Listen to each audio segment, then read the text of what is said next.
140 करोड़ लोग हैं हम लोग इंडिया में, सबके अकाउंट खुल सकते हैं, माइनर के भी खुलते हैं, सीनियर सिटीजन के भी खुलते हैं। तो इतना स्कोप है, यू सी द स्कोप, और सब इन्वेस्टमेंट करना चाहते हैं ना। जनधन ने तो 53 करोड़ अकाउंट ओपन किए, तो आप सोचिए सब रीच हर घर में है। India didn't just open bank accounts, it opened access. Over 55 crore entries into the system, from rural lanes to rising cities. This is financial inclusion at scale. Mutual fund में generally क्या होता है कि बहुत steady and solid returns आते हैं। मुझे लगता है कि म्यूचुअल फंड में सिर्फ अगर एक स्ट्रेटजी अगर बंदा यूज़ करता है वो है पेशेंस। अगर वो पेशेंट है तो 100% उसे प्रॉफिट मिलता है, फॉर श्योर। सक्सेस क्या है? फेलियर के बाद का नया चैप्टर।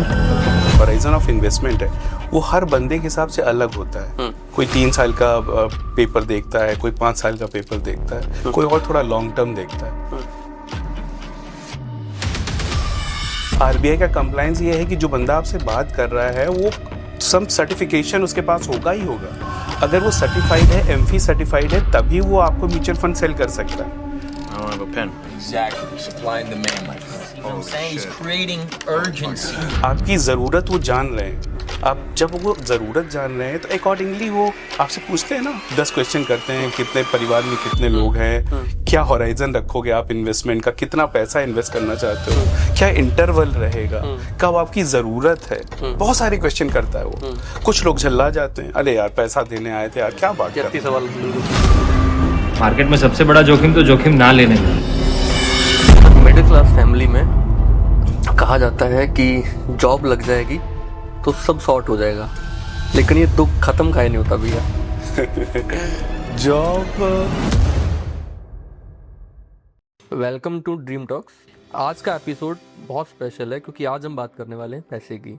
सैलरी आती है, चली जाती है, ईएमआई आती है तो ग्रोथ रुक जाती है। कैसे हमें फाइनेंशियली मैनेजमेंट करना है, कैसे हमें फाइनेंशियली अपने आप को स्टेबल करना है, कितना पैसा कहाँ लगाना है, क्यों लगाना है, क्या उसकी इम्पोर्टेंस है, इन सब सवालों के जवाब देने के लिए हमारे गेस्ट हैं आज के मिस्टर मनोज कुमार गुप्ता, जो कि एमडी और फाउंडर हैं institute of financial training and placement के, जो कि वाइस प्रेसिडेंट एक्सिस बैंक के रह चुके हैं। 25 साल से ज़्यादा बैंकिंग का एक्सपीरियंस है। आज उसी एक्सपीरियंस के साथ बच्चों को ट्रेन करते हैं, सिखाते हैं, इंडस्ट्री और एजुकेशन का जो गैप है उसे फुलफिल करते हैं और स्टूडेंट्स को हेल्प करते हैं उनके प्लेसमेंट्स में। उन्होंने सिर्फ मार्केट को ऊपर नीचे होते नहीं, उनके सही या गलत डिसीजन से उनकी लाइफ पे क्या इम्पैक्ट पड़ता है सबको बहुत नज़दीक से देखा है। उनकी इसी एक्सपर्टीज पे आज हम बात करेंगे। आइए उनका स्वागत करते हैं, वेलकम करते हैं और पॉडकास्ट को स्टार्ट करते हैं।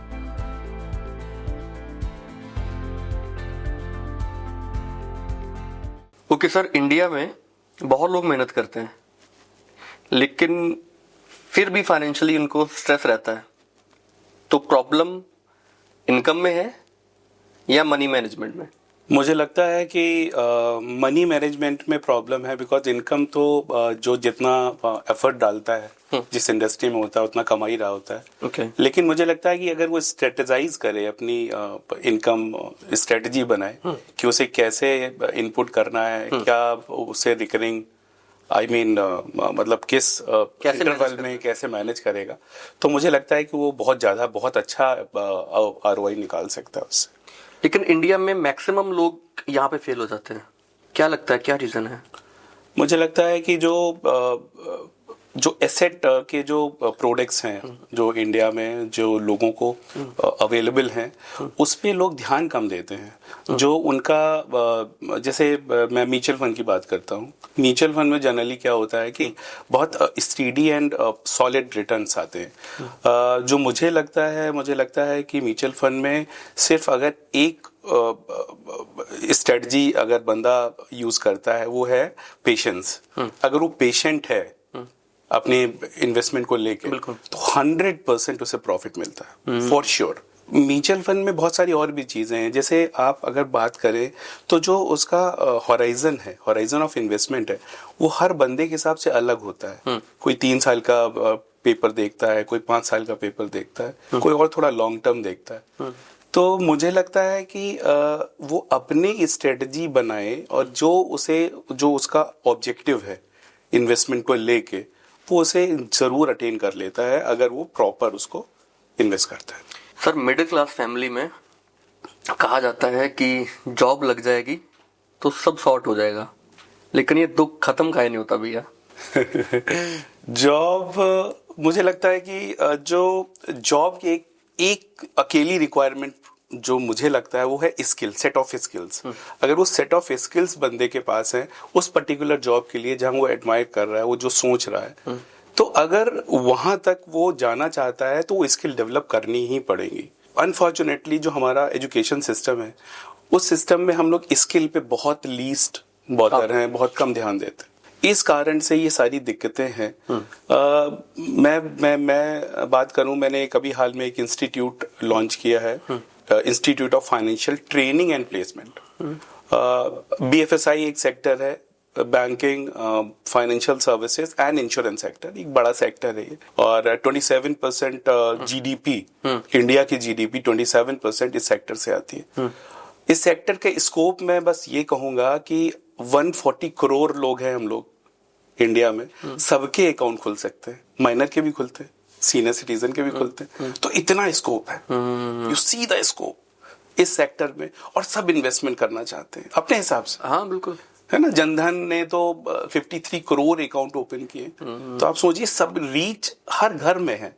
सर अगर ऐसा नहीं होता तो आज आप गूगल पे कुछ भी सर्च कर लीजिए, यूट्यूब खोलिए, यूट्यूब पे सर्च करिए इन्वेस्टमेंट के नाम पे, मुझे लगता है मल्टीपल वीडियोस आ जाती हैं। अब मैं ये देख के कंफ्यूज हो गया कि भाई कौन सा सही कौन सा गलत। अगर वो इतनी वीडियोस बन रही हैं इसका मतलब है कि इसका स्कोप है, इतने लोग इन्वेस्ट करना चाह रहे हैं और उस पर बहुत अच्छे अच्छे व्यूज हैं, लेकिन कौन सा सही कौन सा गलत ये एक बड़ा सवाल आता है हर एक आदमी की नजर में।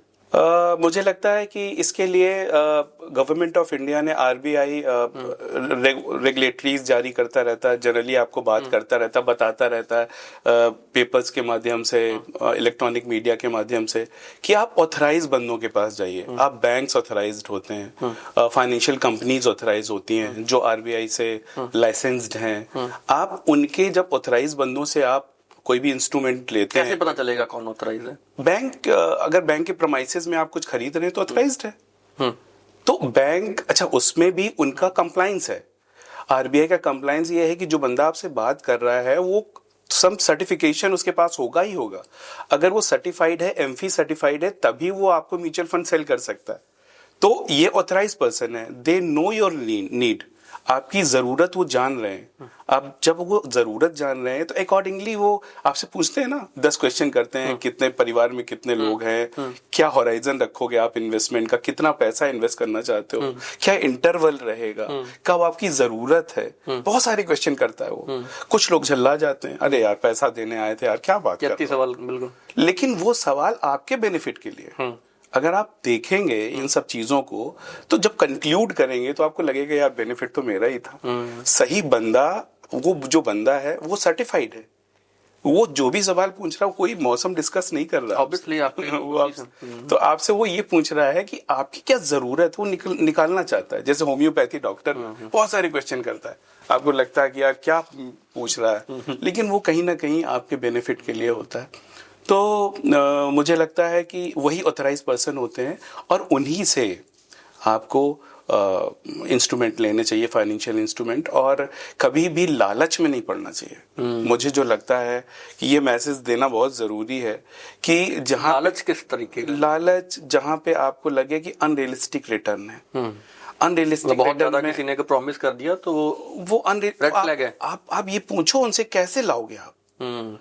देखिए, more gain more I mean risk, तो ये तो इकोनॉमी का जो पहला वो होता है। तो इसमें आपको ज्यादा अगर गेन आप करोगे तो आपको रिस्क ज्यादा होगा, लालच बुरी बला। तो जहां पे आपने कहा कि नहीं मुझे महीने के 5% मिल रहे हैं या मैं 18-20% पे जा रहा हूं, तो म्यूचुअल फंड वाला कहेगा sir it may you may get it like because अगर मार्केट ने अच्छा रिस्पॉन्स किया तो मिल सकता है। तो उसने बताया आपको कि देखिए आपका मार्केट का जो इशू है, आई मीन जो मार्केट के रिस्क हैं, वो आप बताएगा वो आपको। वहां तक तो ठीक है, लेकिन कोई कहे कि नहीं रातों रात आपके पैसे डबल हो जाएंगे या 1 साल में डबल, तो आप पूछो उससे, कैसे हो? कि कैसे होगा भाई, कहाँ से लाओगे। आपको याद होगा प्लांटेशन कंपनीज आई चली गई, बहुत सारे इंफ्रास्ट्रक्चर में भी बहुत सारे लोग ऐसे ही अनरियलिस्टिक आरओआई के वो करते हैं, तो वो कहीं ना कहीं फिर वो बाद में आदमी को परेशान होना पड़ता। ठीक है सर, एक एग्जांपल लेते हैं, ठीक है, ताकि एक आम आदमी इसको रिलेट कर पाए। मैं जॉब करता हूँ, मेरी सैलरी है 25,000 रुपए, ठीक है, पूरे महीने खर्चा करता हूँ, 20,000 रुपए मेरा खर्च हो जाता है, 5,000 रुपए मेरे पास मेरी एक्सेस मनी बच जा रही है। ये हर महीने की बात है। मेरे पास दो ऑप्शन है कि क्या मैं उस 5,000 का लोन लेके 5 लाख का, उस 5,000 से उसकी ईएमआई भर दूं और उस 5 लाख के लोन को कहीं इन्वेस्ट कर दूं। पहला ऑप्शन है। दूसरा ऑप्शन है कि क्या मैं उस 5 लाख को कहीं इन्वेस्टमेंट पोर्टफोलियो या कहीं ना कहीं एसआईपी, म्यूचुअल फंड, कुछ भी वहां इन्वेस्टमेंट कर दूं। आप एज अ बैंकर उस एक आम आदमी को क्या सलाह देते हो कि क्या उसे उस पैसे से लोन लेना चाहिए या फिर उसे इन्वेस्ट कर देना चाहिए? ज्यादा रिटर्न किस में है? बहुत अच्छा सवाल किया आपने, ये आम लोगों के लिए बहुत अच्छा सवाल है। मैं ये कहूँगा कि ऐसा वो कभी नहीं करे। अगर वो 5,000 रुपये कमा रहा है, जो बचा रहा है, आप 20,000 रुपये खर्च कर रहा है, 5,000 रुपये बच रहे हैं, तो अगर उसके पास एक कॉन्क्रीट बिजनेस प्लान है जिसमें वो बिजनेस में आरओआई निकाल देगा, बिकॉज जब वो लोन लेता है तो लोन अमूमन 10 से 12% का उसे मिलेगा, तो जब उसका रिटर्न 20% होगा, 18% होगा, जो कि आम जो इंस्ट्रूमेंट प्रवेल करते हैं मार्केट में उसमें नहीं होता है। Mutual fund is not guaranteed. जो गारंटीड प्रोडक्ट हैं वो 7 to 8% के हैं, जो कि लोन इंटरेस्ट रेट से कम है। तो गारंटी जहां पे उसे जो सुकून की नींद की बात करते हैं वो नहीं आएगी अगर वो लोन लेके इन्वेस्ट करेगा या किसी पोर्टफोलियो में डालेगा, बिकॉज पोर्टफोलियो कभी गारंटीड नहीं होते हैं। वो हमेशा मार्केट ड्रिवन होते हैं और मार्केट अप डाउन होते हैं। मार्केट हमेशा आपको अप डाउन मिलेगा, कभी आपको फ्लैट नहीं मिलेगा। तो जब फ्लैट नहीं मिलेगा मार्केट, तो आप ये सजेस्ट तो कर ही नहीं सकते हैं एज अ बैंकर। आपको हमेशा ये कहना चाहिए कि अगर आप रिकरिंग में 5,000 रुपए दे रहे हो, तो मुझे लगता है कि आपको म्यूचुअल फंड सही ऑप्शन है, जहां पे सिप आप कर सकते हो। सिप करने में उसे क्या फायदा है कि सिप यू कैन रिडीम। आपकी लिक्विडिटी, देखिए कभी भी जो इंडियन इन्वेस्टमेंट है उसमें सबसे बड़ी बात आती है लिक्विडिटी की, कि आपका इंस्ट्रूमेंट कितना लिक्विड है। हम एफडी हमेशा टॉप डिमांड इसलिए एफडी की रहती है, एनी टाइम रात को 12 बजे आप अपने ऐप से उसको लिक्विडेट कर सकते हैं। म्यूचुअल फंड की लिक्विडिटी 2 से 3 दिन होती है, T+2 डेज होती है, T+1 अभी हो गया है। तो जब आपका इंस्ट्रूमेंट लिक्विड है तो आपको हमेशा फायदा रहता है कि आपको जब भी जरूरत है आप पैसा यूज कर सकते हो। तो हमेशा मुझे लगता है कि आदमी को कभी लोन लेके इन्वेस्टमेंट नहीं करने चाहिए। इन्वेस्टमेंट हमेशा वही करने चाहिए जो वो अर्न कर रहा है। इन्वेस्टमेंट वो 500 रुपए भी अर्न कर रहा है तो भी वो एक्यूमुलेट होके साल के 6,000 रुपए होते हैं। तो वो 6,000 रुपए भी उसे एक साथ मिलेंगे तो मुझे लगता है कि उसकी एक बड़ी रकम हो जाती है। सर, फर्स्ट सैलरी मिलती है किसी को, उस पैसे से, उस सैलरी से उसे सेलिब्रेशन करना है या फिर प्लानिंग, क्या सजेस्ट करते हो? मैं बैंक में मैंने बहुत 25 इयर्स गुजारे हैं। मुझे लगता है कि अर्ली इन्वेस्टमेंट इज अ की टू सक्सेस। अगर आप इन्वेस्टमेंट हैबिट हमने बचपन से सीखा है, बचपन में हमें माँ बताती थी कि आप बेटा पॉकेट मनी जितने आपको मिलती है ना, 2 रुपए भी हम लोग मिट्टी की गुल्लक में डालते थे। हम आप सब, मुझे लगता है कि हिंदुस्तान पूरा ये करता है, सबके माँ बाप बताते हैं कि जो सेविंग की जो आदत है वो बहुत जरूरी है। वो बचपन से हम लोगों को सिखाई जाती है। आप बात करो तो इंडियन जो बैंकिंग सिस्टम है उसमें सेविंग में इंटरेस्ट क्यों मिलता है भाई? फॉरेन में क्यों नहीं मिलता है?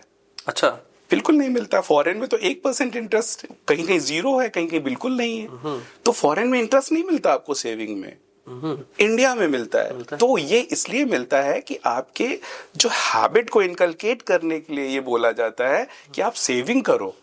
तो आपका जो सवाल था कि पहली सैलरी में उसे सेव करना चाहिए क्या? डेफिनेटली करना चाहिए। और जो उसके बड़े हैं, जो पेरेंट हैं, जो बड़े भाई हैं, बड़ी बहन है, वो उन्हें बताए कि बेटा आपको शुरुआत से ही आपको सेविंग करने के क्या फायदे हैं। बिकॉज शुरू में क्या होता है कि आदमी की रिस्पॉन्सिबिलिटीज कम होती है, ठीक है, तो वो अपने मौज मस्ती के लिए ठीक है करना चाहिए, लेकिन उससे पैसे वो निकाल सकता है। तो जब वो एक्यूमुलेट करेगा पैसा, उसका जो पावर ऑफ एक्यूमुलेशन बहुत स्ट्रांग है हिंदुस्तान में। अगर आप सिप की बात करें तो सिप आपको 10 साल में 3-4 टाइम्स पैसा दे देती कभी कभी। इट इज नॉट गारंटीड, लेकिन कभी कभी आई मीन जो उस पे भी मैं आऊंगा। जो इंडियन मार्केट है अगर मैं बात करूं तो जो इंडिया की जो एवरेज एज है वो 27-28 ईयर्स है। कभी भी कोई भी कंट्री इस एज में 10 साल बहुत अच्छा परफॉर्म करती है, वो समय इंडिया का है। इंडिया आने वाले 10 सालों में जो अचीव करेगी, बिल्कुल एक नॉर्मल लैंग्वेज में मैं इसीलिए मैं बात कर रहा हूँ। देखिए क्या होता है, चाइना एक समय में बहुत पीक पे था, उसकी जो जीडीपी ग्रोथ थी वो 7-10% थी और वो 10 साल रही। आप जापान की बात कर लो, लेकिन जापान इस समय कहते बूढ़ों का देश है, उसकी एवरेज एज 50 ईयर्स, ठीक है। चाइना की एवरेज एज 38 ईयर्स है, इंडिया की एवरेज एज 28 ईयर्स। तो हमारा जो यूथ है, हम मोर देन 50% लोग यूथ हैं। तो जो हम दे सकते हैं जीडीपी को ग्रोथ, वो और कंट्री नहीं दे पा रही होंगी, जैसे चाइना दे चुकी, समय निकल गया। इंडिया का समय अब चल रहा है। तो इंडिया का जो आने वाला 10 साल है, या जो 10 साल हम लोग चल रहे हैं, जो हम विटनेस कर रहे हैं, वो मार्केट का गोल्डन पीरियड है। इस पीरियड में आप बिलीव करो, आप मार्केट में इन्वेस्ट करोगे, आपको आफ्टर 10 इयर्स हो सकता है 10 टाइम्स मिले, कभी कभी नहीं बॉस, लेकिन आपको पेशेंस। मैंने कहा एक सूत्री कार्यक्रम है बॉस, एक स्ट्रेटजी, पेशेंस। अगर आप मार्केट के किसी भी इंस्ट्रूमेंट में इन्वेस्ट करना चाहते हैं तो पेशेंट रहिए। अगर आपको एक 25 ईयर ओल्ड पर्सन को एक फाइनेंशियली हैबिट सिखानी पड़े, वो क्या होगी? ऑफ कोर्स ये अच्छा सवाल है आपका। मैं हमेशा ये कहता हूँ कि बंदे की जो नीड है या जो उसकी इनकम है वो उस पर डिपेंड करता है, उसके खर्चे कितने हैं। मैं एक बंदा, आजकल तो आईटी में बहुत पैसे मिलते हैं बंदों को, 1 लाख रुपए की सैलरी शुरुआत हो जाती है। तो वो बच्चा क्या करेगा, वो मुझे लगता है कि 40,000 रुपए तक बचा सकता है। 60,000 रुपए, वो बड़े शहर में रहता है तो रहने के एक्सपेंसेस ज़्यादा होते हैं, ठीक है, फिर भी मुझे लगता है 60,000 is more than enough to spend in a month. तो वो 30-40,000 रुपए आसानी से बचा सकता है। तो मुझे लगता है कि उसमें उसको कॉम्बिनेशन ऑफ इंस्ट्रूमेंट लेने चाहिए। प्लानिंग होती है सर, फाइनेंशियल प्लानिंग की बात हम अगर करें तो एज वाइज प्लानिंग होती है। 100 रुपए में हम कहते हैं कि यार 50 रुपीस तो आप अपना खर्चा निकाल लो, 50 जो रुपए बचे उसमें हम कहते हैं कि आप 40% पैसा सेविंग और एफडी में डालो। सेविंग और एफडी को हम लोग एक प्लेटफॉर्म में रखते हैं, रीजन बीइंग कि उसकी लिक्विडिटी 0 होती है। I mean any time you can withdraw your money, चाहे सेविंग हो चाहे एफडी हो। उसके बाद हम कहते हैं कि आप 3 से 5 साल में डालो, जो आपको पेपर म्यूचुअल फंड में मिल जाता है। फिर मैं लाइफ इंश्योरेंस की भी बात करूंगा यहाँ पे। लाइफ इंश्योरेंस भी एक बहुत अच्छा इंस्ट्रूमेंट होता है जिसमें हम टर्म प्लान की बात करते हैं। टर्म प्लान आपकी जो दिया जाता है वो आपकी इनकम के कैलकुलेशन के साथ ही देते हैं हम लोग, जिसे हम ह्यूमन लाइफ वैल्यू भी कहते हैं। तो ह्यूमन लाइफ वैल्यू का भी एक कॉन्सेप्ट आता है, वो जो एडवाइजर है उसे मालूम होना चाहिए। तो ह्यूमन लाइफ वैल्यू, जैसे मैं आपकी बात करूं कि मैं मान लेता हूं कि आप 1 लाख रुपए कमाते हो, उस 1 लाख रुपए में आप अपने घर को नरिश करते हो, ठीक है, आप अपने कंटिजेंसी भी थोड़ा सा पैसा बचा के रखते हो, घूमना भी प्लान करते हो, तो सारी चीजें आप प्लान कर रहे हो। तो वो पर्सन ए जो 1 लाख कमा रहा है वो प्लान कर रहा है। अब पर्सन ए को मान लो कुछ हो जाता है तो उसकी जो फैमिली है, उसको तो वो पैसे की जरूरत रहेगी ना। फाइनेंशियल लॉस तो फाइनेंस से ही जाएगा, इमोशनल तो ठीक है, वो तो खैर कुछ नहीं कर सकते उसमें। तो उसके लिए प्लानिंग ये होती है कि अगर उस बंदे का डेथ के बाद पर्सन ए को अगर 1 करोड़ रुपए का चेक मिल जाए उसकी फैमिली को, तो वो क्या करेगी फैमिली कि वो एक एफडी कर देगी 7-8% की, तो उसे 7-8 लाख रुपए साल के आ जाएंगे, तो उसे 80,000 रुपए मिलने लगेंगे। 80,000 रुपए भी मिलेंगे और 1 करोड़ रुपए जो उसके शादी बारात जो बच्चों के होने होंगे या उसे मकान लेना होगा या जो बड़ा कुछ इन्वेस्टमेंट करना होगा उसके लिए उसके पास कर पाएगा।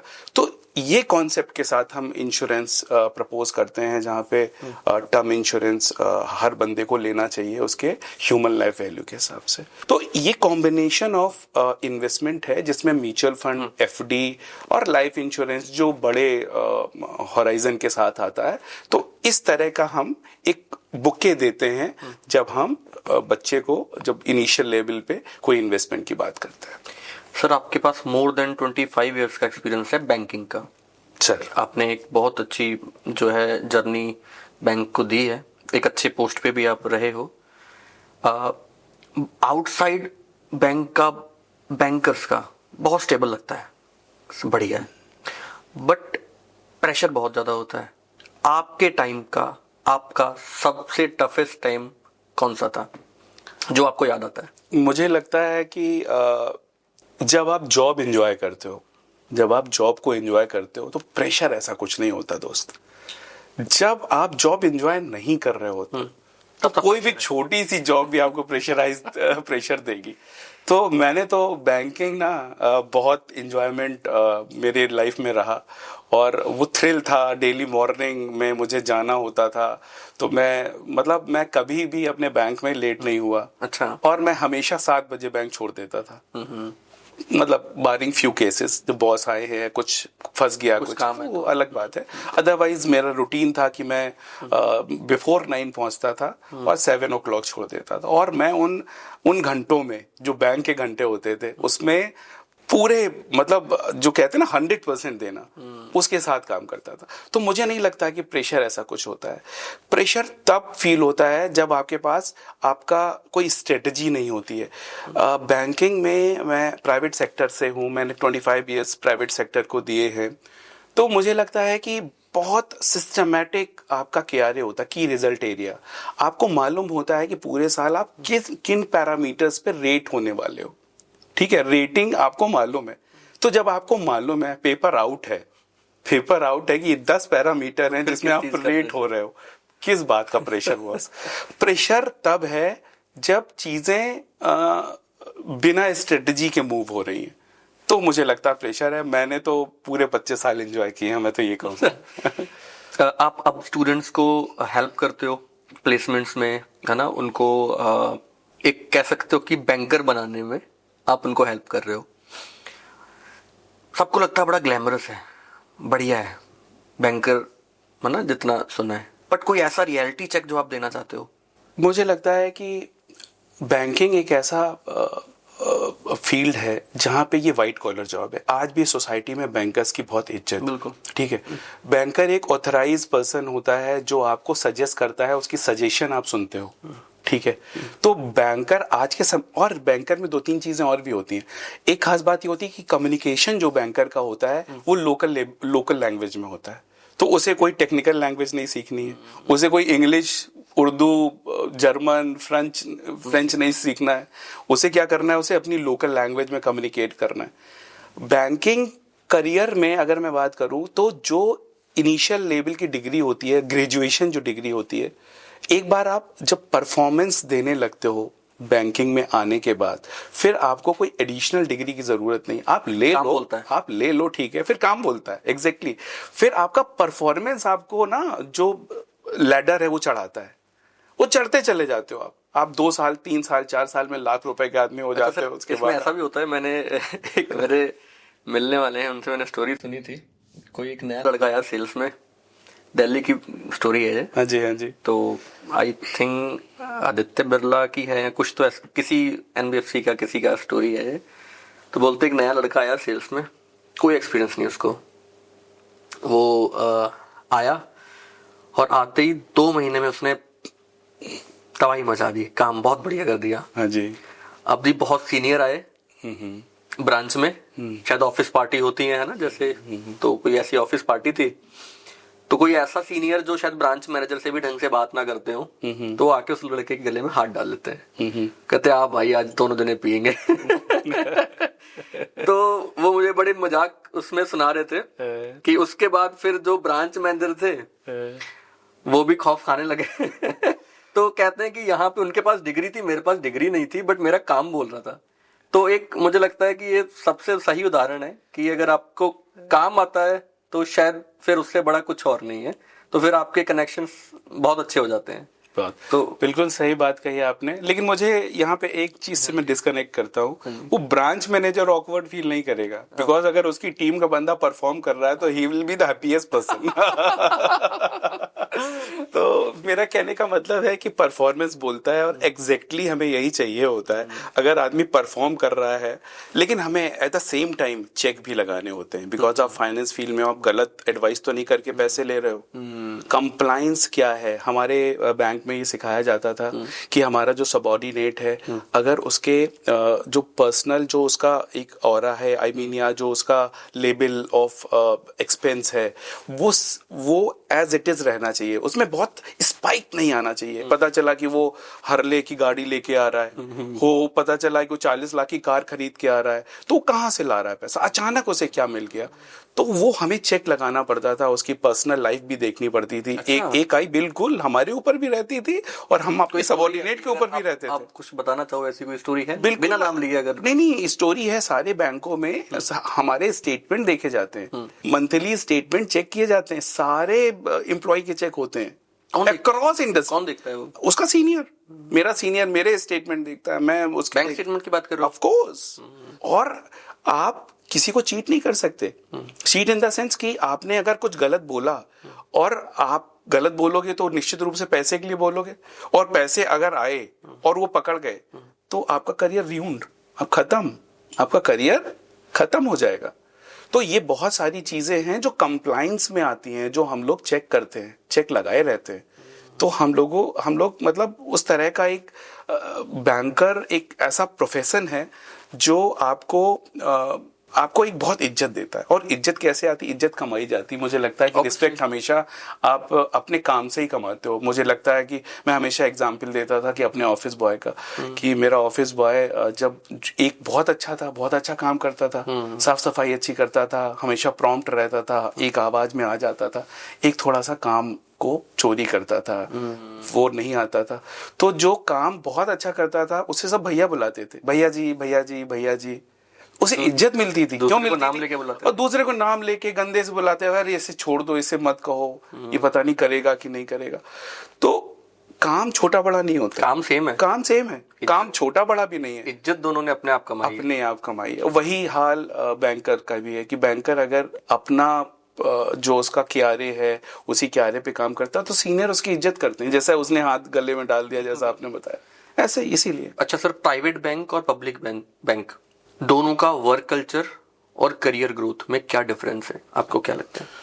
मुझे लगता है कि प्राइवेट सेक्टर में करियर ग्रोथ इमेंस है। मुझे लगता है कि प्राइवेट सेक्टर में दो कंपोनेंट होते हैं सैलरी के, एक फिक्स्ड कंपोनेंट होता है, एक वेरिएबल कंपोनेंट होता है। वेरिएबल कंपोनेंट हमेशा आपके परफॉर्मेंस से जुड़ा होता है, वो किसी भी लेवल पे होता है, वो नीचे इनिशियल लेवल से लेके आप वीपी एसवीपी किसी भी लेवल पे आप जाओगे, उस लेवल तक आपका वेरिएबल पे का कंपोनेंट होता ही होता है।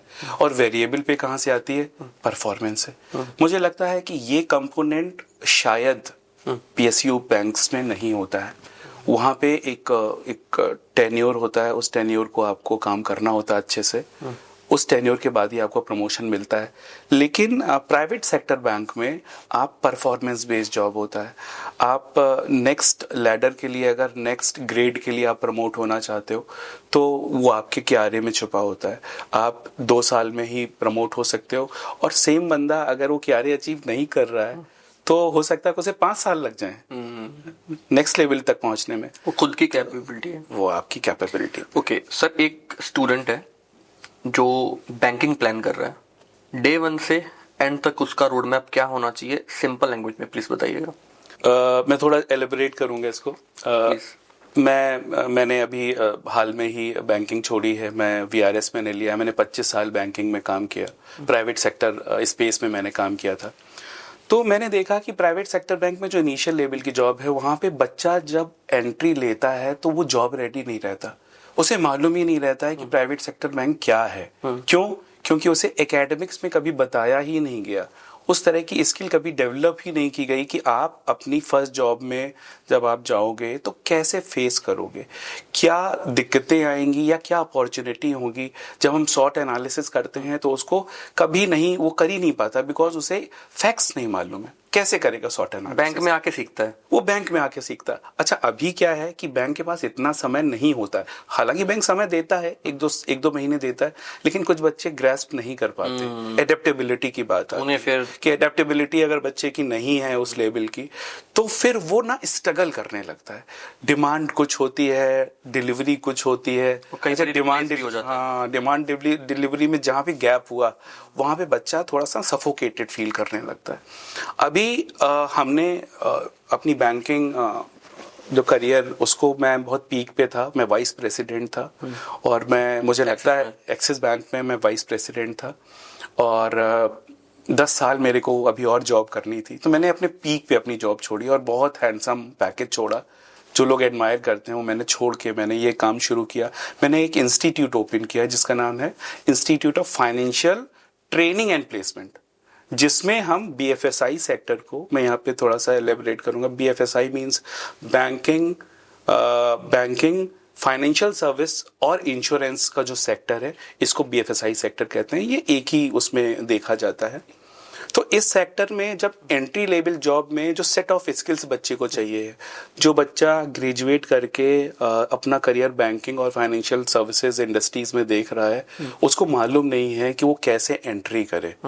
तो उसके लिए हमने एक नया कॉन्सेप्ट लाए कि हम 3 महीने उसको ट्रेनिंग देते हैं बैंकिंग और फाइनेंशियल सेक्टर की, जिसमें हम उसको बैंकिंग ओवरव्यू देते हैं, एवोल्यूशन ऑफ बैंकिंग कहाँ से शुरू हुआ, आज की बैंकिंग, कंप्लायंस क्या है, रेगुलेटरीज क्या है, जो RBI का क्या रोल है, सेबी का क्या रोल है ना, तो इरडा का क्या रोल है। तो इनके रोल्स बताते हैं, बैंकिंग बताते हैं, प्रोडक्ट बताते हैं।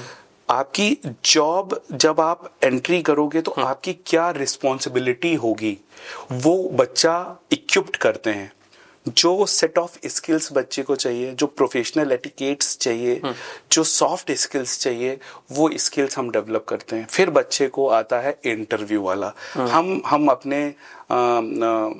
अपनी कंपनी में, हम अपने एडवर्टाइजमेंट में लिखते हैं, we give 100% assistance, not placements, in placements. Okay, 100% assistant in placement. तो प्लेसमेंट का मतलब ये कि हम लोग उसको इस बच्चे को इतना रेज करते हैं, उसके कॉन्फिडेंस को इतना बूस्ट करते हैं। जब वो बंदा इंटरव्यू टेबल पे बैठता है तो उसे, अच्छा अब देखिए ये पे इकोसिस्टम आ जाता है। यहाँ पे प्राइवेट सेक्टर बैंक और फाइनेंशियल इंडस्ट्री को क्या चाहिए, एक स्किल्ड बच्चा चाहिए, जॉब रेडी बच्चा चाहिए। ठीक है, उनको क्या चाहिए, जॉब रेडी बच्चा। हमारा जो स्टूडेंट है उसको हम जॉब रेडी कर रहे हैं, उसे क्या चाहिए, उसे चाहिए एक स्टेबल जॉब, उसे स्टेबल जॉब चाहिए। अभी वो बेरोजगार था, तो अभी हमने उसे 3 महीने में क्लासरूम ट्रेनिंग दी, जहां पे हमने उसको टोटल सर्वांगीण विकास किया, मतलब ओवरऑल विकास किया। आपका भी कोई पैरामीटर है स्टूडेंट को? ऑफ कोर्स, हम उसको देखते हैं कि हम एक छोटा सा टेस्ट लेते हैं डे वन पे हम उसको बातों से हम समझ जाते हैं, बिकॉज हम लोगों का एक्सपीरियंस है।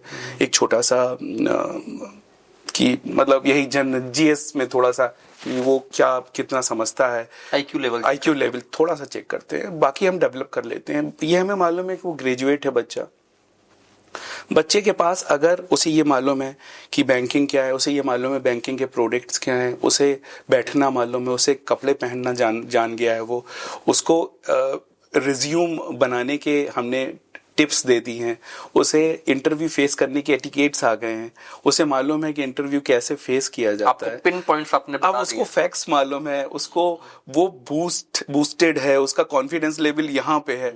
अब वो क्या करेगा, वो तो इमीडिएटली पहला इंटरव्यू क्रैक करता है। हमारे इंस्टीट्यूट के बच्चे पहला इंटरव्यू क्रैक करते हैं। तो ये इसीलिए इंटरव्यू, सर उनको गाइड कौन कर रहा है? हम लोग करते हैं। हम लोगों ने अच्छा, हम लोग क्या, असल में मटेरियल कुछ ऐसा जादू वाला नहीं है कि हम उसे जादू पड़ा, लेकिन हम लोग का एक्सपीरियंस है। 25 साल का एक्सपीरियंस उसको दे रहे हो सर, ये एक बड़ी चीज है। ठीक है सर, आपके अकॉर्डिंग सेविंग्स और इन्वेस्टमेंट में क्या फर्क है, सिंपल लैंग्वेज में बताइएगा। एक आम आदमी आपको सुन रहा है, सेविंग और इन्वेस्टमेंट क्या फर्क है दोनों में? सेविंग और इन्वेस्टमेंट में मुझे लगता है कि लिक्विडिटी का अंतर आता है। लिक्विडिटी माने होता है कि आपको पैसा निकालने की जो अप्रूवल है उस पर्टिकुलर इन्वेस्टमेंट से, वो मिल रहा है कि नहीं मिल रहा है। तो अगर आपका सेविंग में आप any time you can exit, investment हमेशा एक टेन्योर लेके आता है। यही एक मुझे लगता है कि डिफरेंस है लिक्विडिटी का, बिकॉज जब आप इन्वेस्टमेंट कर रहे हो तो आरओआई आप जानते हो, आप पेपर समझते हो कि कितने साल होराइजन दे रहे हो, उसी हिसाब से इन्वेस्टमेंट तय होता है। और किस कहाँ पे आप इन्वेस्टमेंट कर रहे हो, तो आरओआई आप इन्वेस्टमेंट आप तभी करते हो जब आपको मालूम है कि मुझे इस पर्टिकुलर रिटर्न से, आई मीन इन्वेस्टमेंट से कितना रिटर्न मिलेगा।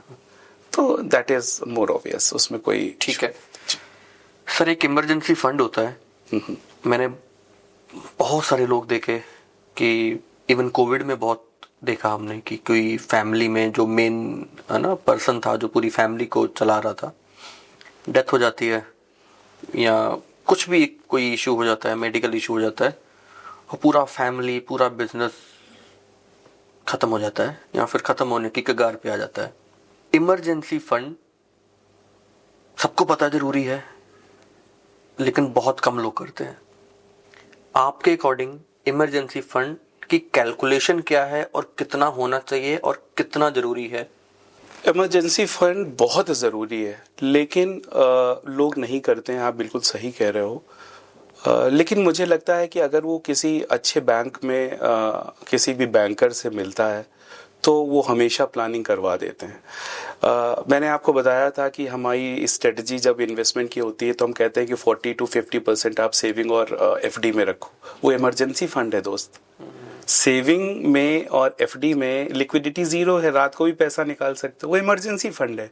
बाकी 50% हमने कहा था कि आप इंश्योरेंस में और म्यूचुअल फंड में रखो, वो हमने आपको वहीं पे प्लानिंग दे दी थी। लेकिन आप जब कह रहे हो कि जैसे कोविड ऐसी महामारियां आ जाती हैं, जब आप सब कुछ डाउन हो जाता है, उसके लिए कॉन्सेप्ट आता है इंश्योरेंस का।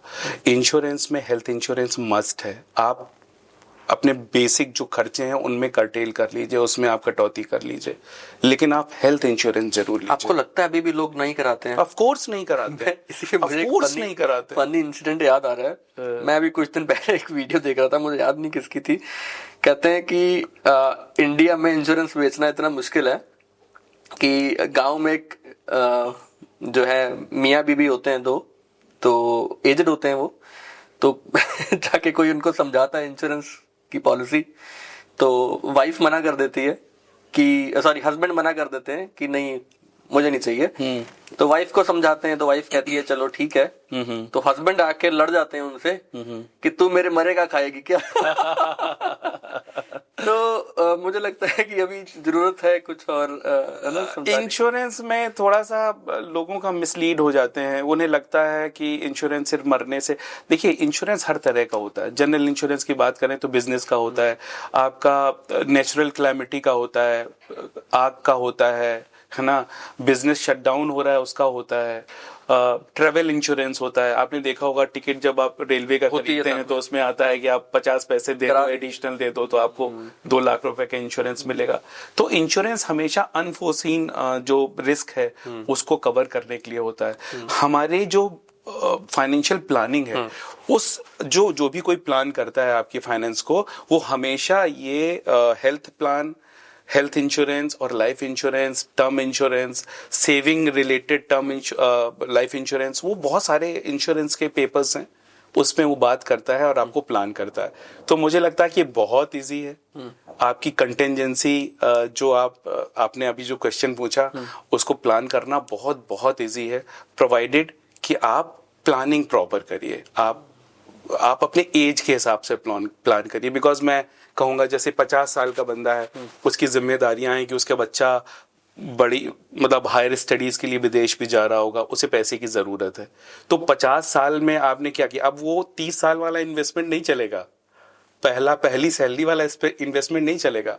इसमें इन्वेस्टमेंट में उसको जो पोर्शन है कंटिजेंसी वाला, वो थोड़ा सा बढ़ाना पड़ेगा। अच्छा। है ना, जो नया बच्चा है उसको 30% कंटिजेंसी चाहिए और इनको 50-60% चाहिए।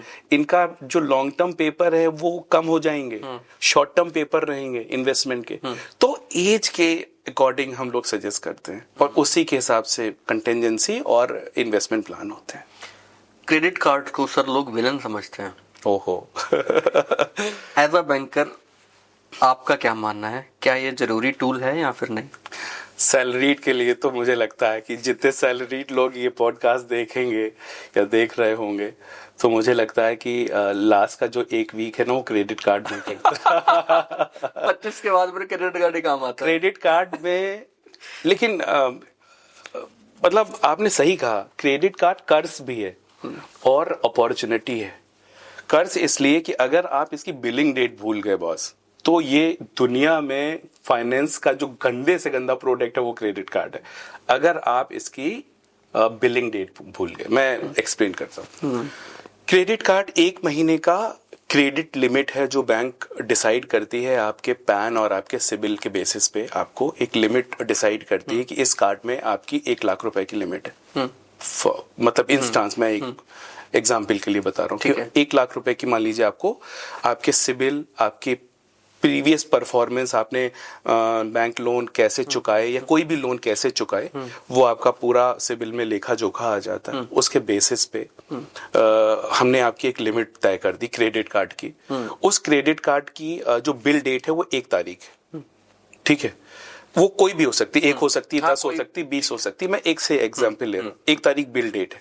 अब आपने अगर शॉपिंग 1 तारीख को करी, सॉरी 1 की बिलिंग डेट है, आपने 2 तारीख को शॉपिंग करी, तो आपके नेक्स्ट बिल कब जनरेट होगा? 1 तारीख को। 1 तारीख को। तो आपने मान लीजिए 1 लाख रुपए का आपका कार्ड लिमिट है और आपने 1 लाख रुपए की शॉपिंग करी 2 तारीख को। पूरा महीना तो मिल गया आपको, पूरा महीना मिल गया, आपको कोई कुछ पूछने वाला नहीं है। आपका बिल कब जनरेट हुआ? नेक्स्ट 1 को, नेक्स्ट कैलेंडर 1 डेट को, 1 तारीख को। तो 1 तारीख को जब बिल जनरेट होता है तो अब आप उसमें 1 लाख रुपए का, कि भाई 1 लाख रुपए आप पे करो without any charges, without any interest. तो पूरा महीना मैंने वो पैसे यूज कर लिए, आपने 30 दिन वो यूज किए, कोई पैसा नहीं दिया आपने। फिर जिस दिन बिल जनरेट हुआ उसके 20 दिन आपको ग्रेस पीरियड मिलता है और उसमें भी कोई चार्जेस नहीं है। उसमें भी कोई चार्जेस नहीं, 50 डेज का ग्रेस पीरियड, 1.5 महीने से। लेकिन आप एक चीज और समझिए, अगर आपने यही 1 लाख रुपए 29 तारीख को खर्चे, तो 2-3 दिन बाद फिर पैसे देने पड़ेंगे। नहीं, 20 दिन का ग्रेस पीरियड। हाँ सॉरी। तो मिनिमम 20 डेज, मैक्सिमम 50 डेज का ये जो आपको कैलकुलेशन है, ये जो ये आपको कवर मिलता है, समझना पड़ेगा। बिल्कुल, ये जिसे समझ है तो वो उसको खेल लेता है, वो खेलता है। 50 दिन का वैसा क्रेडिट मिलता है without interest free credit. Boss क्या चाहिए आपको आज के जमाने में? सही बात है। आपको 5 लाख रुपए का क्रेडिट, आपका सिबिल अच्छा है, आपके पास 5 लाख की लिमिट, आप खेलो, 50 दिन का आपको फ्री मिलता है, आप अपने बिजनेस में लगाओ। बिल्कुल सही बात है। कौन रोक रहा है? बिल्कुल सही बात है। तो मुझे लगता है कि क्रेडिट कार्ड आपकी बेस्ट अपॉर्चुनिटी, एक ऐसा इंस्ट्रूमेंट है, एक ऐसा प्रोडक्ट मार्केट में, लेकिन आपको समझना है कि यूज कैसे करना। और अगर वो बिल डेट भूल गया, अगर उसने 20 दिन गुजार दिए तो और 22 दिन, तो आप 18% के बकेट में जाते हो। आपको पेनाल्टी लगती है 700,000 रुपए की। फिर आप 18 से वो 7 डेज बाद वो बकेट 24% का हो जाता है, फिर 36% का हो जाता है। यानी कि अचानक से वो हमारा जो दोस्त था विलन बन गया। और साथ में आपका सिबिल बहुत ड्रास्टिकली नीचे जाता है कि आप टाइमली पैसा नहीं पे कर रहे हो। तो आप अगर ओवरऑल बात करो तो ये विलन हो गया, ये कर्ज है। अगर आप बिल डेट भूल गए, आपने टाइमली पैसा नहीं दिया, और इसमें 2-3 और चीजें हैं। आप हमेशा क्रेडिट कार्ड को ऑप्टिमम यूज करिए। ऑप्टिमम मींस 70 to 80% यूज करिए। सिबिल स्कोर आपका हमेशा अच्छा रहेगा। आप कभी 100% उसको यूज मत करिए। अच्छा, हाँ, क्रेडिट कार्ड को हमेशा 70% पे यूज करिए। आप हमेशा बिल पूरा दीजिए। कुछ लोग क्या करते हैं, उसमें EMI ऑप्शन आता है, उसमें मिनिमम पैसा देने का एक ऑप्शन आता करते हैं लोग, तो वो नहीं देना चाहिए। उससे आपका सिबिल नीचे जाता है। अच्छा, हाँ, वो भी सिबिल पे ऑफकोर्स जाता है। तो ये 2-3 मिनिमम तो दे ही रहे हो। नहीं, मिनिमम दे रहे हैं, लेकिन आप, इसका मतलब है कि आपकी पेइंग कैपेसिटी कहीं ना कहीं चैलेंज हो रही है। आप जितना कमा रहे हो तो पेइंग कैपेसिटी चैलेंज, पे नहीं कर पा रहे हो, नहीं कर पा रहे हो ना, तभी ऐसा कर रहे हो। तभी आप ऐसा कर रहे हो। तो पेइंग कैपेसिटी मिसमैच हो रहा है, तो आपके सिविल में इफेक्ट डालेगा। तो ये 2-3 टिप्स हैं कि आप क्रेडिट कार्ड अगर रखते हो तो ये 2-3 चीजें देखिए। सर लोन लेना, ग्रोथ के लिए लेना फायदेमंद है या नुकसानदायक? लोन हमेशा, आज के ज़माने, मेरे पापा क्लास 1 ऑफिसर थे और उन्होंने अपनी लाइफ लॉन्ग कभी लोन नहीं लिया, और जब वो रिटायरमेंट से उन्हें रिटायरल्स मिले तब उन्होंने मकान बनवाया। वो भी लोन पे नहीं बनवाया? वो जब उन्हें रिटायरल्स मिले ना, तभी। तब पीएफ मिला, वो सारी चीजें मिली, तब उन्होंने उससे लोन नहीं लिया उन्होंने। मैंने बहुत सारी प्रॉपर्टीज बनाई सिर्फ लोन लेके। तो लोन फिर वो वाइजली आप अगर यूज करते हैं अपने इन्वेस्टमेंट प्लान को, अपने आपकी अर्निंग कितनी है, आप किस पर्पस से लोन ले रहे हो, कितना इजीली आप अपने लाइफ को चला सकते हो आफ्टर गिविंग ईएमआईज, आप वो हैम्पर नहीं करेगा, आपकी लाइफ स्टाइल को हैम्पर नहीं करेगा, वो कैलकुलेट करने की जरूरत है। यानी कि वो जो मंथ एंड आते पे जो ईएमआई का प्रेशर होता है वो ना हो तो ठीक है। बहुत सब कुछ मैनेजमेंट पे है, सेल्फ मैनेजमेंट, मतलब फाइनेंस मैनेजमेंट, आपका जो पैसा, आपकी अर्निंग का मैनेजमेंट, वो सारी चीजें मैनेजमेंट से आती है। अगर ये मैनेजमेंट है आपका कि आप जितना कमा रहे हो, कहते नहीं है कि भाई जितनी चादर उतनी पैर फैलाएंगे, वो पुरानी कहावतें जितनी है बिल्कुल परफेक्ट होती है बॉस, वो तो उतने ही पैर बरगद के फैलाइए। नीचे बैठ के हमें बाल पकाए नहीं है उन्होंने, है ना? सही बात बोली है। सही बात।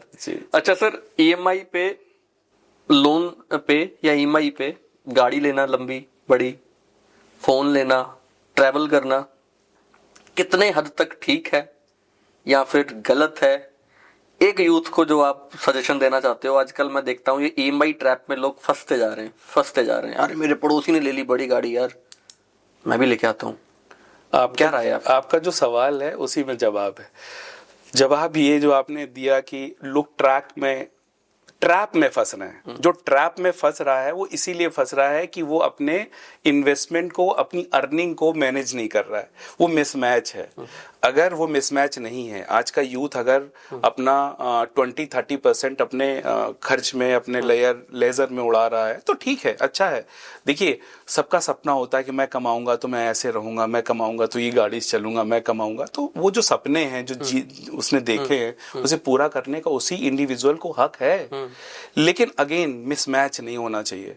उसका जो अर्निंग है और उसका जो ईएमआई का हम लोगों को जब लोन के लिए फाइल आती है तो हम हमेशा देखते हैं कि एक रेशियो पे हम लोग लोन सैंक्शन करते हैं।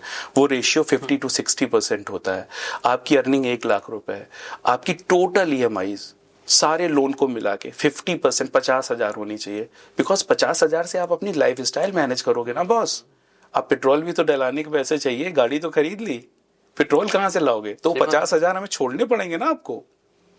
तो हम कभी भी ईएमआई आपके 50-60% से ज्यादा कभी नहीं देते हैं। आपकी ईएमआई, आप हमारे पास आओगे कि भाई मुझे लोन कर दो, हम देखेंगे प्रीवियस ईएमआई आपकी 50% है तो हम कहेंगे नहीं, आप एलिजिबल नहीं हो, नहीं दे सकते, हम नहीं दे सकते हैं। तो बैंक तो आपको बहुत एजुकेट करता है। बैंक तो मुझे लगता है कि आप बैंकर को सुनो प्रॉपर, तो मुझे लगता है कि आप प्रॉपर अपने एक्सपेंस और अर्निंग को मैनेज कर सकते। नहीं सर, बहुत सारे लोग ऐसे हैं जो बैंकर को सिर्फ दोस्त इसलिए बनाते हैं कि उन्हें सही एडवाइस मिल सके। नहीं, आपको भी आते सर, शाम को फोन आओ, बैठते हैं तो बात में जैसे बैठे साथ, कुछ यार एक एडवाइस दे दो यार। नहीं, बिल्कुल ठीक है। मुझे लगता है कि जो जिसमें एक्सपर्टाइज जिसकी होती है उसमें एडवाइस उससे पूछते ही रहते हैं लोग, और मुझे लगता है कि वो एंजॉय भी करता बताने में। अब मुझसे अगर आप ऑटो के बारे में बात करोगे कि कौन सी कार आई है और कितने आरएमपी पे क्या इंजन है इसका, तो मैं नहीं बता पाऊंगा उतना। लेकिन मुझसे अगर आप फाइनेंस की बातें करोगे, इन्वेस्टमेंट की बात करोगे, करियर अपॉर्चुनिटी की बात करोगे, तो लगता है कि मुझे लगता है कि मैं अपने फील्ड में मैं बता सकता। ठीक है सर, एक बिगनर है जी, स्टॉक मार्केट में इन्वेस्ट करना चाहता है बट डरता है, कोई एक एडवाइस कैसे स्टार्ट करें? देखिए, स्टॉक मार्केट की अगर मैं बात करूं तो उसमें पढ़ना बहुत पड़ता है। आपको जहां पे आप इन्वेस्टमेंट कर रहे हो, स्टॉक मार्केट मींस कि आप एक पर्टिकुलर कंपनी में इन्वेस्ट करना चाहते हो, तो कंपनी में बहुत सारी सॉट एनालिसिस करनी पड़ती है। जैसे उस कंपनी का जो प्रोडक्ट है वो इन्वायरमेंटल हार्मफुल, मतलब हार्म तो नहीं कर रहा है, तो पता चला गवर्नमेंट ऑफ इंडिया ने ही कुछ सैंक्शन लगा दिए, कंपनी बंद हो गई, उसके शेयर आपने इन्वेस्ट किए थे आप जीरो हो गए। तो आपको ये भी देखना है कि उसका प्रोडक्ट कितना वाइडली एक्सेप्टेड है, वो उसको क्या, उसके जो अर्निंग्स हैं, उसकी जो रेशियो हैं वो कैसे हैं, उसके पास फंडिंग का क्या है, वो क्या कैश रिच कंपनी है, उसका जो प्रमोटर है उसका क्या परसेंटेज इन्वॉल्व है उस पर्टिकुलर कंपनी में, ज्यादा परसेंटेज इन्वॉल्व होगा तो कंपनी ज्यादा स्ट्रांग होगी। तो बहुत सारी चीजें ऐसी हैं जो उसको पढ़ना पड़ता है सेकेंडरी मार्केट में एंटर करने के लिए। हम लोग शेयर मार्केट को सेकेंडरी मार्केट कहते हैं। तो सेकेंडरी मार्केट या शेयर मार्केट में जब वो एंटर करेगा तो वो निश्चित रूप से ये पढ़े कि इस पर्टिकुलर कंपनी में जब मैं इन्वेस्ट कर रहा हूं तो इसकी ग्रोथ अपॉर्चुनिटी क्या है, बिकॉज वो ग्रो करेगा तभी आप ग्रो करोगे। बिकॉज जब आप शेयर खरीदते हो तो आप ओनर बन जाते हो उस पर्टिकुलर उतने पार्ट के ओनर बन जाते हो। अब अगर वो प्रॉफिट अर्न कर रही कंपनी तो आपको प्रॉफिट मिलेगा, वो लॉस मेकिंग है तो आपको लॉस बियर करने पड़ेंगे। तो इसलिए हमेशा एडवाइस बैंकर करता है कि आप इतना अगर समय नहीं निकाल पा रहे हो अपने कोर जॉब से और आप इतना नहीं पढ़ पा रहे हो सेकेंडरी मार्केट के बारे में, तो हमेशा म्यूचुअल फंड के बारे में, म्यूचुअल फंड से आप एंट्री लीजिए। बिकॉज म्यूचुअल फंड भी आपको शेयर में ही इन्वेस्टमेंट करवा रहा है, लेकिन वो क्या कर रहा है, वो एक पोर्टफोलियो मैनेजर है जो लर्नेड है, जिसका जो अपॉइंटमेंट है वो आरबीआई की गाइडलाइन से हुआ है, वो सेबी की गाइडलाइन से हुआ है। सेबी गाइडलाइन देता है कि आपका जो फंड मैनेजर है जो 1000 करोड़ 10,000 करोड़ के पोर्टफोलियो को मैनेज करेगा, उसका ये क्वालिफिकेशन होना चाहिए, इतना एक्सपीरियंस होना चाहिए, प्रीवियस में उसने इतना फंड मैनेज किया होना चाहिए। तो जब आप सुरक्षित हाथों में होते हो तो आपका जो इन्वेस्टमेंट है वो ग्रो करता है। मेरी एडवाइस ये है कि बंदे को इनिशियल लेवल पे शेयर मार्केट में जाने से पहले प्रॉपर स्टडीज करने चाहिए, छोटा अमाउंट से शुरू करना चाहिए, लालच में कभी नहीं पड़ना चाहिए, कभी ये नहीं सोचना चाहिए कि मैं रातों रात अमीर बन जाऊं। हो सकता है कि कभी आपका एक्सपीरियंस हो कि आपने कहीं किसी पर्टिकुलर कंपनी में पैसा लगाया हो और आपका शेयर अचानक बढ़ गया हो, तो वो बाई चांस है, आपने पढ़ा नहीं, अचानक बढ़ गया। आप पढ़ते तो आपको पता चलता कि नहीं वो बढ़ने वाला था। तो ये ऐसा होता है। सर एफडी या म्यूचुअल फंड? अगेन मैं कहूंगा कि बंदे की लिक्विडिटी रिक्वायरमेंट क्या है, उसे कब पैसा चाहिए। मैं कभी म्यूचुअल फंड जहां पे डेट आ जाती है कि मुझे 2 साल फरवरी 2028 में पैसा चाहिए, तो मैं कभी नहीं कहूंगा कि आप म्यूचुअल फंड में इन्वेस्ट करो, आप एफडी में करो बॉस। बिकॉज आपको बच्चे की शादी करनी है, उस समय मार्केट डाउन हुआ तो क्या करोगे आप, क्या करोगे आप? तो आप श्योर शॉट जहां पे खेल से आप हॉराइजन, मैं 3 से 5 साल का हॉराइजन दे सकता हूं अपने इन्वेस्टमेंट में। You go into mutual fund, आप म्यूचुअल फंड में जाओ, हु स्टॉप्स यू? आपको बहुत अच्छे पेपर मिलेंगे, बहुत अच्छा रिटर्न मिलेगा, लेकिन 3 से 5 साल मतलब आप 3 साल में भी निकाल सकते हो और आप 5 साल तक भी रुक सकते हो। भूल जाओ उस पैसे। हाँ, 3 से 5 साल इज आइडियल टर्म। उसके जब भी आप म्यूचुअल फंड की बात करो तो हमेशा ये कहो कि भाई आप 3 से 5 साल का होराइजन दे सकते हो। म्यूचुअल फंड में वो पैसा इन्वेस्ट करना है जिस पैसे को हमें 3 से 4 साल 5 साल तक देखना ना पड़े, तब भी हमारी लाइफ पे कोई आप अपने इन्वेस्टमेंट को देखो जरूर, बट निकालना नहीं। और आपका अगर ऑब्जेक्टिव मीट आउट हो जाता है, आपका ऑब्जेक्टिव है 25% रिटर्न का, तो आपका ले लो, फिर आप दूसरे में इन्वेस्ट करो। आप भाई अल्टीमेटली तो आप उस पैसे को यूज करोगे ना, हमेशा इन्वेस्टमेंट पे थोड़ी नहीं रखोगे। तो मेरा मानना है कि आपकी नीड, आपका क्या रिक्वायरमेंट है, किस एज में आप, ये सवाल किस एज का बंदा कर रहा है वो डिपेंड करता है। तो मैंने हमेशा कहा कि जब भी आप किसी ऑथराइज पर्सन से मिलोगे जो इन्वेस्टमेंट एडवाइस कर रहा होगा, वो 10 सवाल पूछेगा, क्योंकि इसका कोई एक जवाब नहीं हो सकता, उसके बहुत सारे जवाब हो। वो तो ये भी पूछेगा कि आप इंश्योरेंस में पैसा निकाल रहे हो कि नहीं निकाल रहे हो, वो पैसा निकालो, उसके बाद म्यूचुअल फंड में इन्वेस्ट करो, बिकॉज कोरोना तो दोबारा आ सकता है, तब आप क्या करोगे भाई? लाइफ तो किसी की भी जा सकती है, कोई भी बंदा मतलब कभी भी जा सकता, यही तो अनसर्टेन है ना। तो लाभ हानि और मृत्यु और जन्म तो भगवान के हाथ में, वही अंतिम सत्य और भगवान के हाथ में। तो उसके लिए बस ये है कि हम लोग ने क्या किया है, उस रिस्क को मैनेज करने के लिए कुछ इंस्ट्रूमेंट बनाए हैं जो हम रिस्क को मैनेज कर सकते हैं। SIP क्या है सर, और क्या ये लॉन्ग टर्म में ही काम करती है? अगेन मैं कह रहा हूँ जैसे इंडिया ऐसा मार्केट है, जैसे मैंने बताया कि इंडिया की ग्रोथ आने वाले 10 सालों में बहुत तेजी से होगी। तो ये ऐसा नहीं कि 10 साल में ही होगी, वो 2 साल में भी दिखेगी, 3 साल में भी दिखेगी। म्यूचुअल फंड का जो SIP का जो सवाल है, सिस्टमैटिक इन्वेस्टमेंट प्लान, वो हमेशा एक छोटा जो बंदे की जो अर्निंग है उस हिसाब से वो SIP कर सकता है। ये बचपन से जो माता और दादी और सब पिताजी सिखाते थे कि बेटा छोटा छोटा पैसा आप गुल्लक में डालो, ये गुल्लक ही SIP है। आज के जमाने की गुल्लक SIP है। तो वो गुल्लक में आप पैसा डाल रहे हो, किसी भी समय आप निकाल सकते हो, लेकिन हाँ SIP लॉन्ग रन में आपको अच्छे रिटर्न देती है। गोल्ड, रियल एस्टेट या स्टॉक? ये सवाल आपने खतरनाक है। मेरे IFTP के मेरे को फाउंडर हैं गौरव, उन्होंने गोल्ड EFT में एक बॉन्ड खरीद लिया था गोल्ड का आज से 3 साल पहले। तो वो मुझे बताते हैं कि सर बहुत गजब रिटर्न है। अच्छा। लेकिन अब मैं सजेस्ट नहीं कर सकता किसी को कि यार अब गोल्ड EFT में आप डाल दो, तो अब 1.25 लाख का गोल्ड क्या 2.5 लाख इतनी जल्दी हो जाएगा? तो मैं हमेशा ये कहता हूं कि इन्वेस्टमेंट हमेशा टाइमिंग का खेल है। गोल्ड या रियल एस्टेट या तीसरा आपने स्टॉक्स, ये हमेशा टाइमिंग पे आता है। हाँ, मैं स्टॉक्स में कह सकता हूं कि इंडिया का जो मार्केट है, जो GDP की ग्रोथ डिसाइडेड है कि आने वाले 10 सालों में इंडिया बूम करेगा, और ये 10 साल हिंदुस्तान के 10 साल हैं।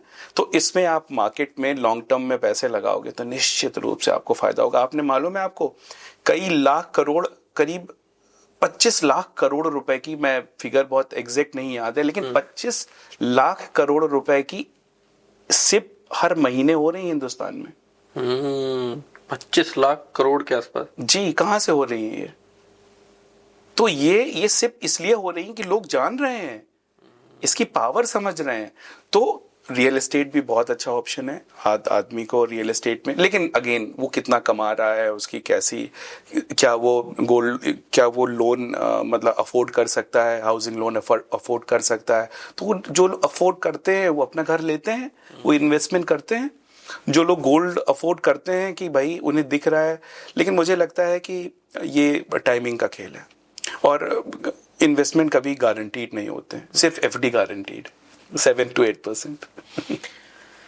लोन पे सर है कि 2000 रुपए की EMI लोग भर देते हैं, कोई फोन लेना है तो ठीक है, मेरे को कोई फोन लेना है, 2000 की EMI भरने को तैयार हूं, बट वो 2000 रुपए में SIP पे नहीं लगाऊंगा या मैं किसी इन्वेस्टमेंट पे नहीं लगाऊंगा। क्या आपको लगता है कि ये थोड़े से कम करके इन्वेस्टमेंट की तरफ जाना चाहिए इंसान को?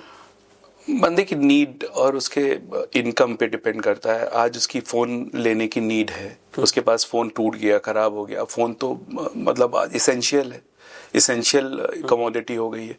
तब वो क्या करेगा? अब वो सिप तो नहीं करेगा, इन्वेस्टमेंट तो नहीं करेगा।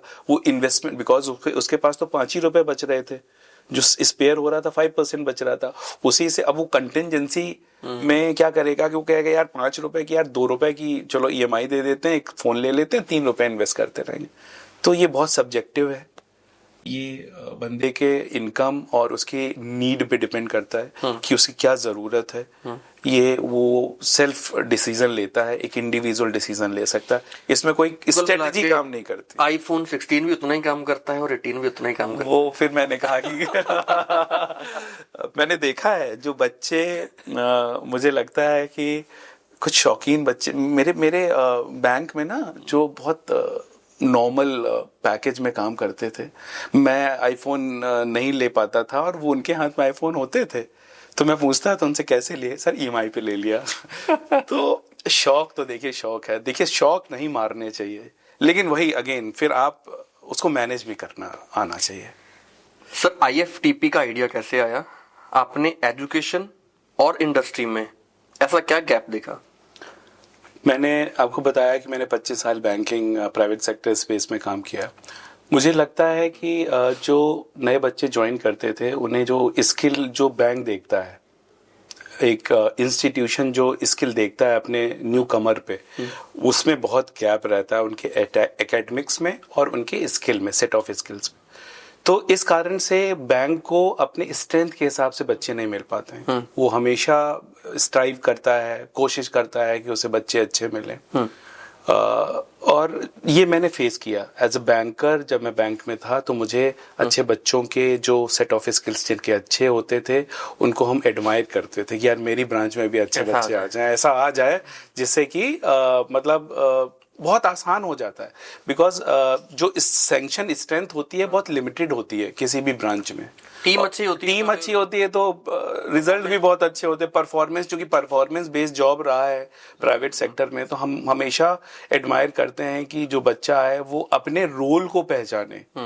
तो वो रोल बच्चों में जब वो ज्वाइन करते हैं तो उनको बहुत जो बडी होता है उसका जो इमीडिएट बॉस होता है वो बहुत सिखाता है, बहुत टाइम देता है। लेकिन चूंकि वो बच्चे को उतना एक्सपोजर नहीं होता है, उसे नया नया जॉब मिलता है, तो वो कहीं ना कहीं वो अडेप्ट नहीं कर पाता है चीजें, एटमॉस्फेयर, पूरा जो इन्वायरमेंट है बैंक का, जो कॉर्पोरेट इन्वायरमेंट है, और जो उसकी जॉब है वो कहीं खो जाता है। तो जो एंड रिजल्ट होते हैं as a banker, as a institution, वो नए बच्चे से नहीं मिल पाते हैं।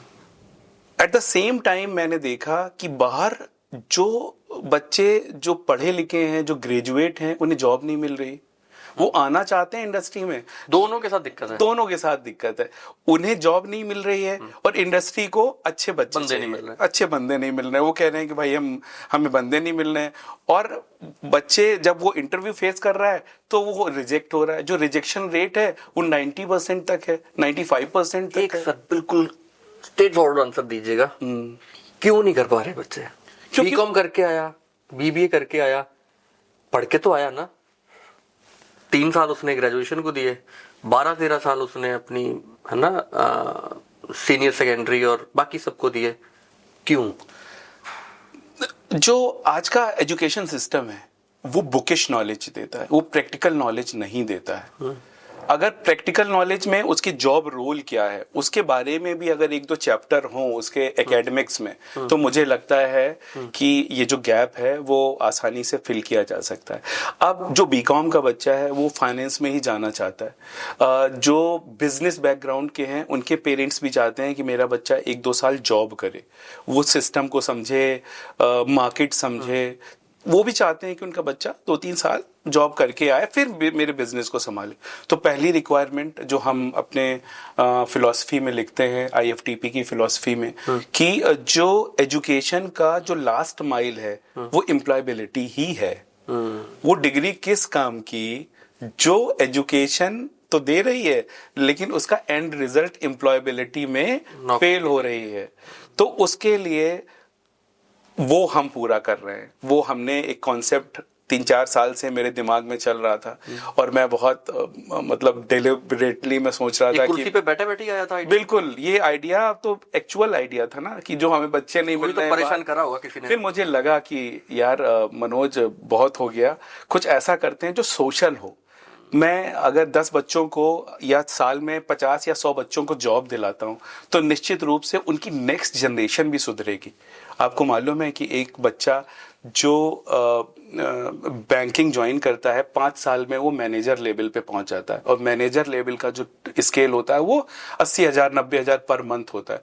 अगर जो बंदा आज के समय में लाख रुपए कमा रहा है और उसको जो उसके जो बच्चे हैं वो अच्छे स्कूल में पढ़ेंगे कि नहीं पढ़ेंगे? बिल्कुल पॉइंट है। और अगर वही बच्चा जो बीकॉम था वो ऑर्गेनाइज सेक्टर में ना आके अनऑर्गेनाइज सेक्टर में काम कर रहा होगा तो फिर वो अपनी नेक्स्ट जनरेशन को क्या देगा? बिकॉज वही अपने बेचारा जो इनकम है उसके लिए वो जद्दोजहद करता रहेगा जीवन भर। तो हमारा जो IFTP इंस्टीट्यूट है, institute of financial training and placement, उसमें हम ट्रेनिंग देते हैं, 3 महीने की। और उनमें क्या करते हैं कि जो बीकॉम जो रॉ लड़का है भाई, वो लॉन्च पैड पे तो आ गया, ग्रेजुएट जैसे ही हुआ वो लॉन्च्ड हो सकता है वो। तो अब उसको क्या करना है कि उसको बताना है कि ये पर्टिकुलर फील्ड है जहां पे तुम जाना चाहते हो। हम अगेन बच्चे से पूछते हैं कि तुम किस सेक्टर में जाना चाहते हो। हमारे पास 4 सेक्टर है, हमारे पास बैंकिंग है, हमारे पास एनबीएफसी है, हमारे पास म्यूचुअल फंड इन्वेस्टमेंट वाला एक पूरा विंग है, और लास्ट में आता है इंश्योरेंस। इंश्योरेंस में एक इंश्योरेंस जो बच्चा ट्रेनिंग हमसे लेता है वो सेल्फ इंश्योरेंस का एक एजेंट या एक एजेंसी भी चला सकता है, या बैंक का एक बहुत बड़ा चैनल। आजकल सारे बैंक इंश्योरेंस सेल करते हैं, चाहे वो प्राइवेट सेक्टर बैंक हो, चाहे पीएसयू बैंक हो, उसमें भी हर ब्रांच में एक बच्चे की जरूरत है। तो बहुत बहुत बड़ी इंडस्ट्री इंश्योरेंस इंडस्ट्री बनने वाली है। तो हम क्या करते हैं अपने इंस्टीट्यूट में, हम 3 महीने की उन्हें क्लासरूम ट्रेनिंग देते हैं, उनको हम उनकी स्किल को डेवलप करते हैं, उनको नॉलेज उनका बढ़ाते हैं, उनके जो इंडस्ट्री की जो जॉब की रिक्वायरमेंट है उस लेवल पे उनको रेज करते हैं। और फिर हम उनको इंटरव्यू जब फेस करवाते हैं, हम ही उनको इंटरव्यू, बिकॉज हमारे इंस्टीट्यूट में बहुत सारे लोग विजिट करते हैं हमारी इंडस्ट्री के। जब वो बच्चे को देखते हैं वो कहते हैं कि नहीं यार आपका बच्चा अच्छा है, आपके बच्चे में हमें नॉर्मल ओपन मार्केट में ऐसे बच्चे नहीं मिलेंगे, बिकॉज जो इनके सेट ऑफ स्किल्स आपने डेवलप की है, जो नॉलेज दिया है, जो प्रोडक्ट नॉलेज दिया है ना, जो प्रोफेशनल एटिकेट सिखाया। सर आपका हम जो सुरेश शर्मा नगर से जब आप डेंटल कॉलेज रोड की तरफ चलेंगे तो एचडीएफसी बैंक है, उसी बिल्डिंग में, सेम बिल्डिंग में 2nd फ्लोर पे हमारा ट्रेनिंग सेंटर है। वो ऑफिस भी है, हमारा ऑफिस भी है, और वहाँ पे ट्रेनिंग सेंटर है हमारा। वहाँ पे हम लोग क्लासरूम ट्रेनिंग देते हैं और बच्चे को लॉन्च करते हैं इस इंडस्ट्री में। और हमारे हमारे इंस्टीट्यूट के बच्चे बहुत अच्छा करते हैं। प्लेसमेंट्स के टाइम पे ज़्यादातर बच्चे क्या गलती करते हैं जो आप नोटिस करते हो? आपने आई गेस बहुत बच्चों के इंटरव्यू लिए होंगे। प्लेसमेंट इंटरव्यू, मुझे लगता है आप पूछना चाह रहे हैं कि इंटरव्यू में क्या गलती करते हैं वो। नहीं, प्लेसमेंट में, क्योंकि आपने ये पहले भी आपने जैसे बताया कि आप जब बैंक में थे तब आपने ये फील किया कि कुछ तो गैप है या फिर बहुत बड़ा गैप है। देखिए, उनके पास कंटेंट नहीं होता, उनके पास उन्हें ये नहीं मालूम होता, क्लियरिटी नहीं होती, जॉब की क्लियरिटी। जब जॉब की क्लियरिटी नहीं होगी तो उन्हें ये नहीं मालूम होगा कि उन्हें करना क्या है। जब उन्हें सब्जेक्ट नहीं मालूम होगा तो उनका कॉन्फिडेंस लेवल लो होगा। जब उनसे पूछा जाता है, मैंने तो बहुत इंटरव्यू लिए हैं, मतलब हजारों में, तो जब मैं बच्चे से पूछता था बेटा तुम्हारी अंडरस्टैंडिंग क्या है बैंकिंग को लेके, तो वो बहुत वेग से आंसर देता है, सेविंग, पैसा जमा करना होता है बस। अब हम उस बच्चे को कैसे ले लें जो बीकॉम है, पढ़ा लिखा है, अच्छे रिजल्ट उसके, मतलब मार्क्स भी अच्छे हैं, लेकिन उसे बैंकिंग का जो उसका जॉब रोल है उसमें क्लियरिटी नहीं है, उसका कॉन्फिडेंस, सेट ऑफ स्किल्स नहीं है, वो मतलब जो उसका अटायर है वो ऐसा है जो बैंक कभी नहीं चाहेगा कि उसका एग्जीक्यूटिव ऐसे पहन के चले। मैं अपने बोर्ड में जब मैं इंटरव्यू लेता था और कोई बच्चा जीन्स पहन के आता था, मैं उसका इंटरव्यू ही नहीं लेता था। मैं इसलिए नहीं लेता था कि मैं कहता था कि आप तैयार नहीं हो बेटा इस जॉब के लिए। आप अगर तैयार होते तो आप सीरियसली इंटरव्यू देने आते ना, तो आप फॉर्मल अटायर में आते। आप फॉर्मल अटायर में नहीं आए हो, इसका क्या मतलब हुआ? तो ये छोटी छोटी चीजें जो आदमी को परफेक्ट बनाती हैं। तो मुझे लगता है कि जब आप इंटरव्यू देने जाते हो तो आपके पास कंटेंट होना चाहिए, आप किस रोल के लिए जा रहे हो, उस रोल की क्या रिक्वायरमेंट है, उसमें जो सेट ऑफ स्किल्स हैं वो क्या है ना, तो और आपका फ्यूचर ग्रोथ क्या है। आप दिल से उस पर्टिकुलर जॉब को चाहते हो तभी तो आप फ्यूचर में ग्रो करोगे। तो ये बहुत सारी चीजें हम लोग सिखाते हैं अपने इंस्टीट्यूट में और बच्चे को वो जॉब की अपॉर्चुनिटी अवेलेबल कराते हैं।